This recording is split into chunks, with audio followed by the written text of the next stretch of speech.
And this is Jennifer Julian. Hi guys, hi everybody, how you doing? Good, thank you very much for this opportunity. It's lovely to meet you and I'm excited to be sharing this story with you. Before we begin, I have a quick question. If someone were to offer you everything you wanted, all you had to do was just give up your principles. Would you do it? Don't answer that, I only have 2 minutes. Done.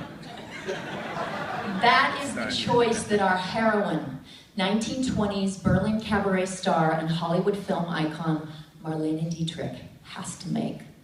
Now, unlike a traditional cradle-to-grave biopic, we focus on a specific time period in her life when Hitler does essentially that. He offers her everything if she'll only just come back to Germany, be his jewel in the Nazi crown of moviedom. She refuses all offers, unlike her colleague, Leni Riefenstahl, who eventually becomes Hitler's pet filmmaker. And she refuses, and as a consequence, her films are banned in Germany. She's labeled as a traitor, and she's ranked high on the Gestapo extermination list. Now, rather than wither out of fear and intimidation, she throws herself, body, voice, and soul, into the Allied World War II cause. And she risks her own life to save her family and her beloved homeland. Because Marlene was a German, but she was never a Nazi. You won't appreciate this, but this is a story about courage, love, and nonconformity. It's a harrowing sacrifice that people have made for our freedom in the past. And most importantly, it forces you to ask the question, would I give back that winning lottery ticket? Thank you.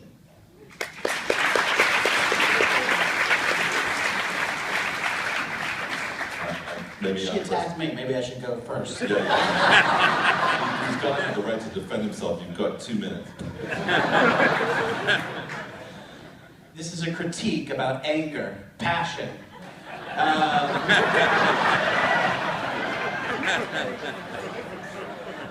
That's it. That's all the critique. Thank you. Her story's fantastic. First of all, I'm a German, so I do appreciate that story. I think that you pitched it very well. I think you set up the circumstances very well. What I would have loved to have seen, or what I'd loved to have heard, were more specifics. Mm-hmm. Okay. Her life is extraordinary.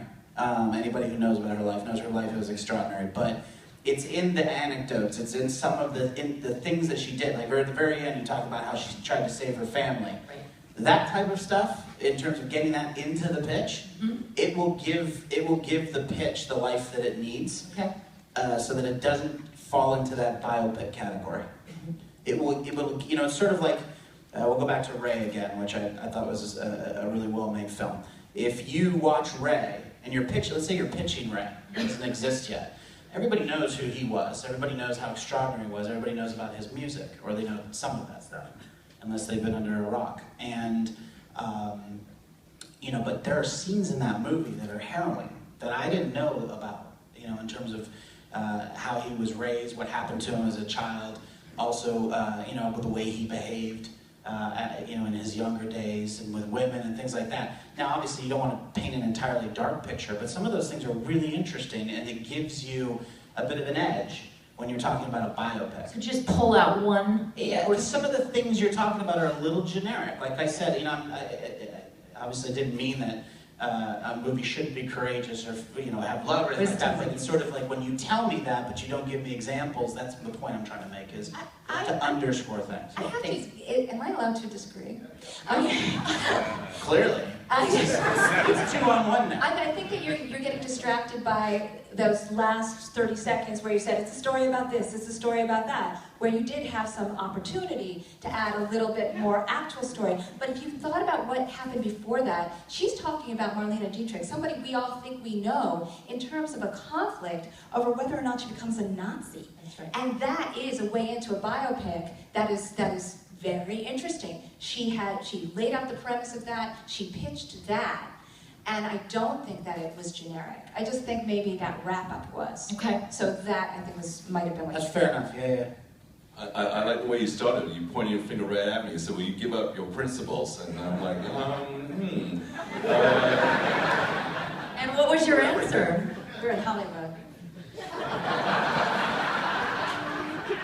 We're all in Hollywood, my dear. All of us right now. I've tried to live a very good life. This is a tricky time. And I don't want to digress off into that, but this is a tricky time, and money is a very difficult thing to deal with when you're talking about art and money together. And just to wax a little philosophical here, somebody gave me very good instruction very early in my life, which was like, don't go around starting to try to chase money in this town, because if you're only sitting here trying to figure out how you're going to make money, you're going to miss the point of how you really make money. And the way you really make money in this town is to do good things.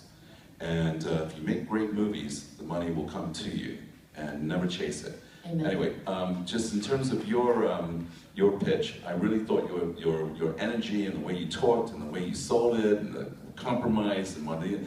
I don't really know too much about Marlene Dietrich, so I don't really know what it was that she does specifically. You kind of touched on it at the end a little bit about what she has to do in order to save her family and save her homeland, which is a much bigger thing. I guess that she went out and worked for the Allies to try to sell their vision of the world versus the Nazis, and the danger that she was under in the Gestapo.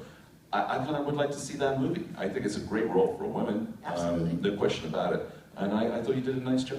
Thank you. Thank you.